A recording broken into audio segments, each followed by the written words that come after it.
Hello my dear students, welcome you to my channel. My dear students, आज मैं आप लोगों को पढ़ाऊंगा ट्रांसलेशन का हिंदी होता है अनुवाद।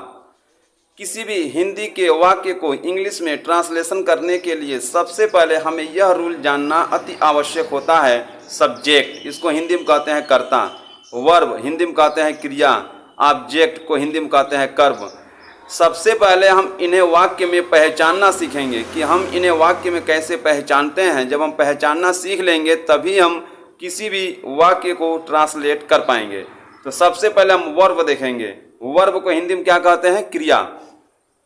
इसका डिफिनीशन देखिए, परिभाषा। जिस शब्द से किसी कार्य का करना या होना पाया जाता है अथवा जिससे स्थिति का पता चलता है उसे वर्ब क्रिया कहते हैं। जैसे लिखना, देखिए लिखना शब्द से एक कार्य हो रहा है, लिखने काम हो रहा है। तो जिस शब्द से कोई कार्य होगा उसी को हम वर्ब क्रिया कहेंगे। लिखना एक लिखने का काम हो रहा है, पढ़ना एक पढ़ने का काम होता है, खेलना देखिए एक काम का, ये शब्द इस शब्द से मालूम चल रहा है कि एक काम हो रहा है खेलने का। कूदना, आना जाना आदि ये सब क्रिया है। इसे हम वाक्य में कैसे पहचानेंगे वह देखिए। जैसे बच्चे फल तोड़ते हैं, ये सपोज दैट एक सेंटेंस है हिंदी का। तो इसमें हम वर्ब कैसे पहचानेंगे? ये तोड़ते हैं जो शब्द है इससे कोई कार्य हो रहा है, यानी कि एक तोड़ने का काम हो रहा है, तो ये हो गया वर्ब क्रिया। मोहन पुस्तक पढ़ता है, देखिए यहाँ पर पढ़ता है जो शब्द है इससे मालूम चल रहा है कि एक कार्य हो रहा है, तो ये हो गया वर्ब क्रिया। रानी भोजन पकाती है, ये पकाती है जो शब्द है इससे मालूम चल रहा है कि यह एक काम हो रहा है, यानी एक पकाने का काम हो रहा है, तो ये है वर्ब क्रिया। मैं साइकिल चलाता हूँ जो शब्द है इससे मालूम चल रहा है कि एक कार्य हो रहा है, तो ये है वर्ब क्रिया। अब आप वर्ब को पहचानना सीख लिए होंगे। अब हम आपको बता रहे हैं कि सब्जेक्ट को हम कैसे सेंटेंस में पहचानेंगे, इसको सीख लीजिए। मैं नीचे राइट कर दिया हूँ ताकि आपका टाइम वेस्ट नहीं होगा। देखिए, सब्जेक्ट को हिंदी में कहते हैं कर्ता। इसका पहले परिभाषा देखिए। वाक्य में जिसके विषय में कुछ बात किया जाए उसे सब्जेक्ट कर्ता कहते हैं। एग्जाम्पल के तौर पर देखिए, छात्र क्लास में शोर कर रहे हैं। इस वाक्य में देखेंगे कि किसके विषय में बात किया जा रहा है, तो छात्र के विषय में बात किया जा रहा है, तो छात्र सब्जेक्ट हो गया। पहचान देखिए, कैसे हम वाक्य में पहचानेंगे कि सब्जेक्ट क्या है।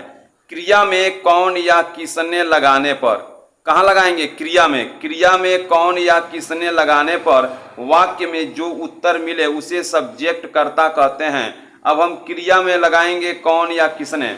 देखिए, छात्र क्लास में शोर कर रहे हैं, शोर कर रहे हैं क्रिया है, वर्ब है, इसमें हम कौन लगा देंगे? कौन शोर कर रहे हैं। वाक्य में देखिए उत्तर क्या मिलेगा? छात्र, तो ये छात्र सब्जेक्ट हो गया।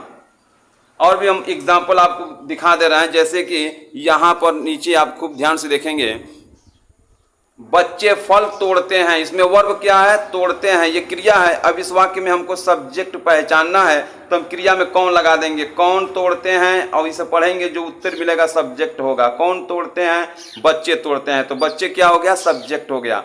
मोहन पुस्तक पढ़ता है, ये पढ़ता है देखिए क्रिया है, इसी में हम कौन लगा देंगे? कौन पढ़ता है? मोहन पढ़ता है, मोहन सब्जेक्ट हो गया। रानी भोजन पकाती है, पकाती है ये वर्ब है, इसमें हम कौन लगा देंगे? कौन पकाती है? उत्तर मिलेगा रानी, तो रानी सब्जेक्ट हो गया। मैं साइकिल चलाता हूँ, कौन चलाता हूँ? मैं चलाता हूँ, मैं क्या हो गया? सब्जेक्ट हो गया। उसी प्रकार से ऑब्जेक्ट का भी पहचान मैं आपको बतला दे रहा हूँ। ऑब्जेक्ट का भी पहचान एक बार आप देख लीजिए, नीचे मैं राइट कर दिया हूँ पहले। ऑब्जेक्ट को हिंदी में कहते हैं कर्म। इसका पहचान देखिए, क्रिया में क्या या किसको लगाने पर वाक्य में जो उत्तर मिले उसे ऑब्जेक्ट कर्म कहते हैं। जैसे यहाँ पे सेंटेंस है, बच्चे फल तोड़ते हैं, क्रिया में क्या लगाना है? क्या तोड़ते हैं? फल तोड़ते हैं, फल क्या हो गया? ऑब्जेक्ट हो गया। मोहन पुस्तक पढ़ता है, क्या पढ़ता है? पुस्तक पढ़ता है, पुस्तक ऑब्जेक्ट हो गया। रानी भोजन पकाती है, क्या पकाती है? भोजन पकाती है, भोजन ऑब्जेक्ट हो गया। मैं साइकिल चलाता हूँ, क्या चलाता हूँ? साइकिल चलाता हूँ, साइकिल क्या हो गया? ऑब्जेक्ट हो गया। तो मैं समझता हूँ कि आप सब्जेक्ट, वर्ब और ऑब्जेक्ट को वाक्य में पहचानना सीख लिए होंगे। अब हम चलते हैं प्रेजेंट इंडेफिनिट की तरफ।